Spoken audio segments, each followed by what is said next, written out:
තිස ඇරීමත් ප්‍රේමයක්. අනේ එපා එපා එපා අනුරාධ, මම ආයෙත් ඔයාට උමා ළඟට යන්න දෙන්නේ නැහැ. ඔයා මගේ, ඔයා මගේ. අනේ අනුරාධ, ඔයා මගේ. මාව තදින් හිර කරගත්තු සමින්දි මට එයාගෙන් ගැලවෙන්න දුන්නේ නැහැ. මාව තදින් හිර කරගෙන බලාගෙන ඉන්නකොට මට ඇහුනේ උමා වේදනාවෙන් කෑ ගහනවා විතරයි. මට ඒ හඬ අහගෙන ඉන්න බැරි වුණා. මම සමින්දි එක්ක පොර බදමින් එළියට ආවේ උමාව බලන්න. ඒ එක්කම වගේ මහා කැලේ මැද්දෙන් මතුවුණු මහා විශාල යකෙක් උමාගේ කෙහි වැටින් අල්ලාගෙන හිටියා. උමා කෑ ගැහුවේ වේදනාවෙන්. අනේ උමාට ගොඩක් රිදෙනවා ඇති. දෙයියනේ, උමා කියන්නේ මගේ පණ, මගේ වස්තුව, මගේ දරුවන්ගේ අම්මා. මගේ චූටි පැටියා තාම උමාගෙන් කිරි බොනවා. අනේ එයාට මුකුත් කරන්න එපා. අනේ උමා උමා. මම හයියෙන් කෑ ගැහුවා. ඒත් යකා බියරුවෙන් වගේ උමාව වේගයෙන් හෙලෙව්වා. මම උමා ඉන්න පැත්තට දුවන්න හදනකොට යන්න එපා කියලා අහගෙන ඉන්න බැරි තරම් ලොකු විලාපයක් සමින්දි තිබ්බා. අනේ මාව මේ තරම් අසරණ කරලා දාලා යන්න එපා අනුරාධ. මමත් ඔයාට පුතෙක් හදලා දෙන්නම්. අනේ දෙයියනේ, නවතින්න අනුරාධ, නවතින්න අනුරාධ. සමින්දිගේ ඒ අඳෝනාව අහගෙන ඉන්න බැරි තරම් දුකයි. ඇත්තම කතාව නම් සමින්දිට මේ හැම කරදරයක්ම සිද්ධ වුණේ මම නිසා. අනේ එහෙමනම් මම මේ වෙලාවේ සමින්දි දාලා යන එක වැරදි නේද? මගේ හිත කෑ ගහලා කිව්වා. ඇත්තමයි, මම දෙවොලක් අතර තනි වෙලා දෙපැත්තෙන් යන්නේ කොයි පැත්තටද කියලා හිතාගන්න බැරුව එහෙමම ගල් ගැහිලා වගේ බලාගෙන හිටියා. එතකොටම තමයි දහවල් බණ දෙසුමක් සිද්ධ කළ වට අත්තෙන් මුහුණ වසාගත් මෑණියන් වහන්සේ කැලේ මැද්දේ මතුවුණේ. උන්වහන්සේ වටා මහා විශාල රශ්මි කදම්බයක් විහිදුණා. ඒ විහිදුණු රශ්මියට මගේ ඇස් දෙක ගිනි කන වැටුණා වගේ වුණා. මෑණියනි, මම මෑණියන් වහන්සේගේ පාමුල දනින් වැටුනේ මම නොදැනුවත්වමයි. අනුරාධ, ඔයාට සිද්ධ වෙනවා දෙන්නගෙන් එක්කෙනෙක් තෝරා ගන්න. සම්මතයේද අසම්මතයේද? ඇත්තමයි, මේ වෙලාවේ මම තෝරාගත යුත්තේ කාවද? උමාද සමින්දිද? ඇත්තමයි, මම දෙවරක් හිතුවා. ඒත් නිතරගෙන් මෙතනට ආව පිළිතුර උමා. උමා උමා මගේ දරුවන්ගේ අම්මා. මට මේ ලෝකේ දැන් හැම දෙයකටම වැඩියෙන් වටින්නේ මගේ දරුවන්ගේ අම්මා. මම උමා දෙසට වේගයෙන් දුවගෙන ගියා.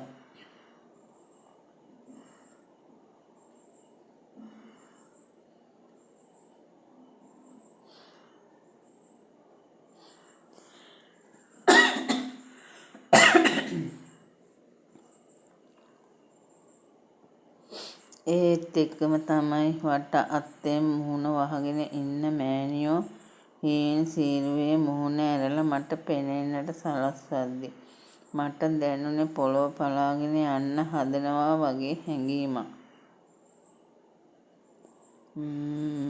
මෑණියෝ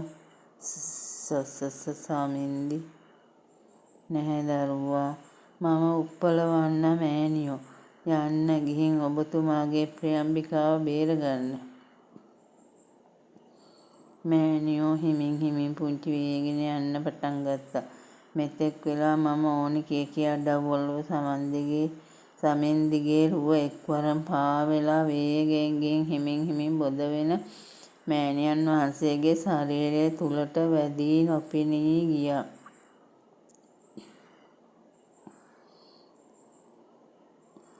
ඒත් එකම වගේ මාව උමා ඉන්න දෙසට වේගයෙන් ඇදිලා ගියා. එහෙම යද්දී මම වීරිය අරගෙන උමා ඉන්න පැත්තට පාවෙලා ගිහින් උමාව බදා ගත්තා. ඒත් එක්කම යකාගේ අතින් උමාගේ කෙහෙ වැටිය අතෑරුණා.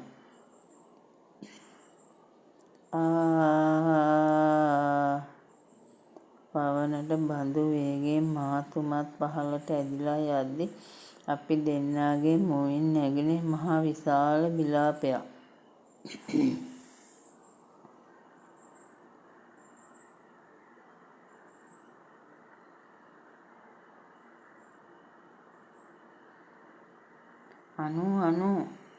අනු මොකද මේ?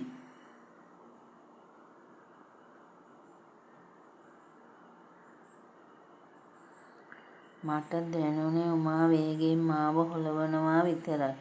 මම ගැස්සිලා හැරුණේ ඒ හෙළවිල්ලට.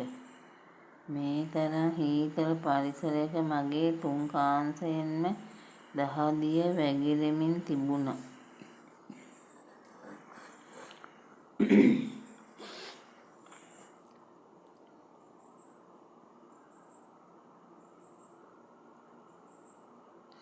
උමා මගේ රත්තරන් ඔයා හොඳින් නේද? මම නිදිමතේම උමාගේ අතපය අත ගෑවා. දෙයියනේ උමාට මොකුත් වෙලා නැහැ. ඔය හොඳට ඉන්නේ. දෙයියනේ ඒ වගේ භයානක හීනයක්. ඒක ඇත්තක් වුණා නම් එහෙම.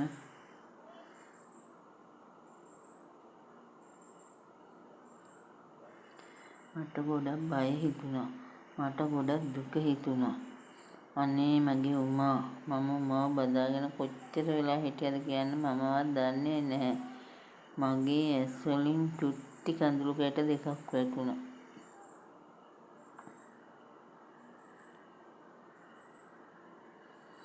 ඇයි මගේ රත්තරන් මේ? ඒක හරිම භයානක හීනයක්. මතක් කරන්නවත් බැරි තරමටම. මේ තරම් හොඳ දේවල් කරලා ඇයි බය වෙන්නේ අනු?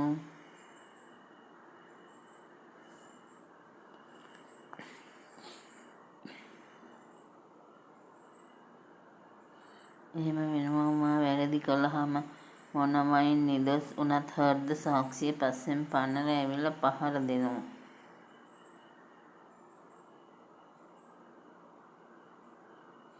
ඔයා ඔය තරම් කරපු වැරදි මොනවද අනු?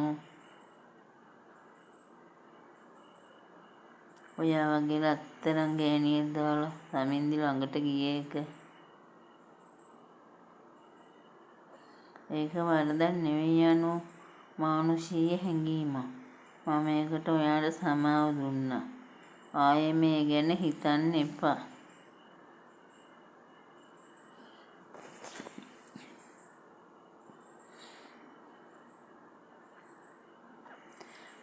ඔයා වගේ කෙනෙක්ට මොහොතකට හරි බොරු කරලා සිතුවිල්ලකින් හරි වෙන ගැහැණියෙක් ගැන හිතුවට මම අද විඳවනවා උමා.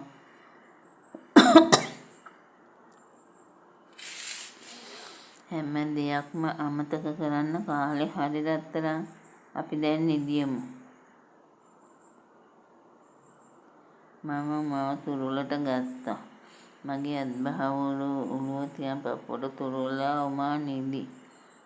මම ඇඳගෙන හිටිය ටී-ෂර්ට් එක ඇතුලෙන් අත දාලා උමා හිමිහිට මගේ පපුව අත ගානවා. ඇඟේ සීතල අඩු වෙලා ඇඟ හිමින් හිමින් උණුසුම් වෙන්න පටන් ගත්තා.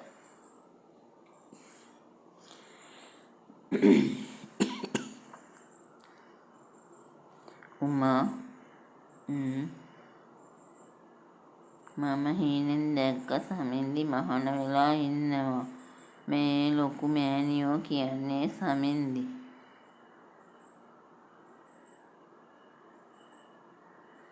ඒක නම් කොච්චර දෙයක්ද? ඒක ඇත්ත නම් එතකොට මට හිත නිදහස් කරගන්න පුළුවන්. ඇයි ඔයා හිත නිදහස් කරගන්නේ? ගැහැණියකට ලේසියෙන් කෙනෙක්ට හිත යන්නේ නැහැ අනුරාධ. හිත ගියොත් ලේසියෙන් කඩන්නත් බැහැ. සමින්දි ඔයාට වැඩිය ලස්සන උගත් බුද්ධිමත් සල්ලි තියන අය දැකලා නැතුවද? ඒත් එයා ඔයා ළඟ නතර වුණේ එයාට දැනුණු තැන. හැබැයි ඉතින් එයාට දැනුණු තැන ගිනි ගොඩක්. එතනයි අපිට හැමෝටම වැරදුනේ.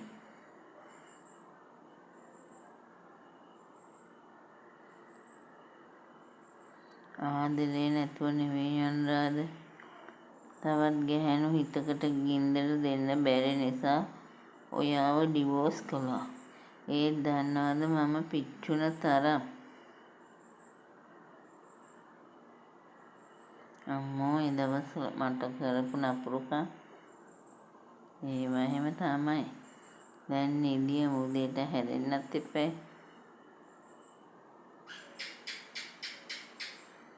මම හීයෙන් සීරුවේ එහා පැත්තේ නිදාගෙන ඉන්න පුතු පැටියා දිහා බැලුවා. අම්මෝ රත්තරන් කඳක් වගේ. මගේ මැනික හීනෙන් හිනා වෙනවා. මට ඇති වුණු සෙනෙහස කියලා නිම කරන්න බැහැ. පපුව කඩන් යනවා වගේ. ඒ හැඟීමට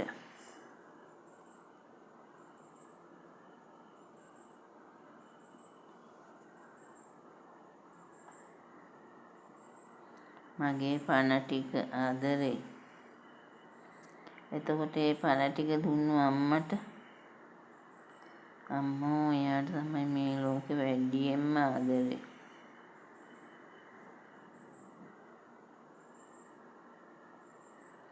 මම උමාව තව ටිකක් ළඟට අරන් තුරුල් කරගත්තා. බොරු තමයි ඉතින් මෝඩයා.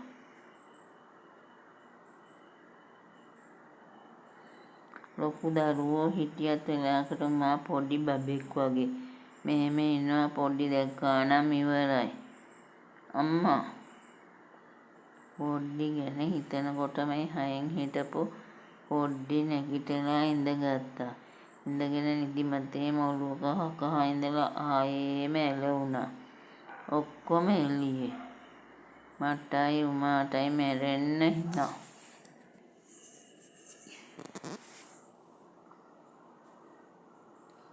මම නැගිටලා ආයෙත් ගවුම හදලා රෙද්ද පෙරෙව්වා. මෙයා පොඩි කාලෙත් එහෙම තමයි. නිදාගත්තම ඇඳ වටේ යනවා. ඉස්සර අපි දරුවෝ දෙන්නා ඇඳට දාලා ඇඳ දෙපැත්තේ නිදියනවා. ඒත් උමාට මම නැතුව ඉන්න බැහැ. උමා මට ඇඟිල්ලෙන් ඇනලා මාව එයාගේ පැත්තට ගෙනා ගන්නවා. ආයෙත් උමාට නිින්ද ගියාම මම හිටපු තැනට එන්නේ ළමයා වැටෙයි කියලා.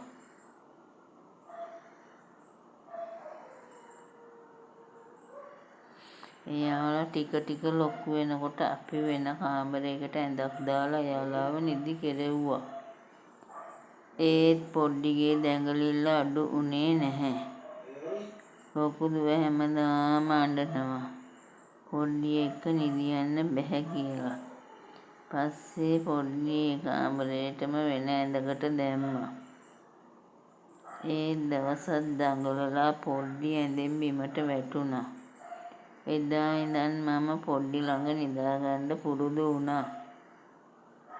පස්සේ උමා පාන්දර උයන්න නැගිට්ටහම මම ළඟට ඇවිත් තුරුල් වෙලා ඉන්නවා.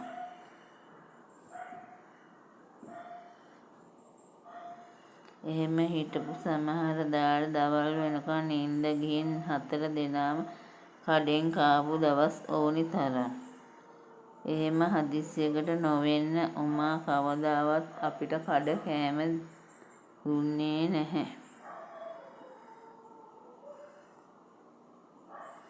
අපේ ආදරේ අපේ කැදැල්ල ඒ වගේ සොඳුරු මතකයන්ගෙන් පිරිච්ච ආදරණීය කැදැල්ලක්. ඒත් දවසක ඒ ආදරේට කළු පැල්ලමක් වැදුනේ සමින්දි අපි අතරට පැමිණීම.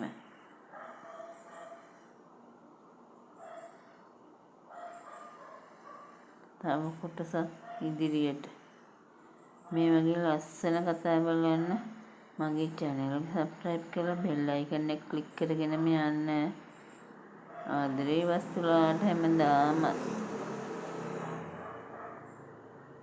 මම ඔයාලගේ ආදරණීයම සුනි.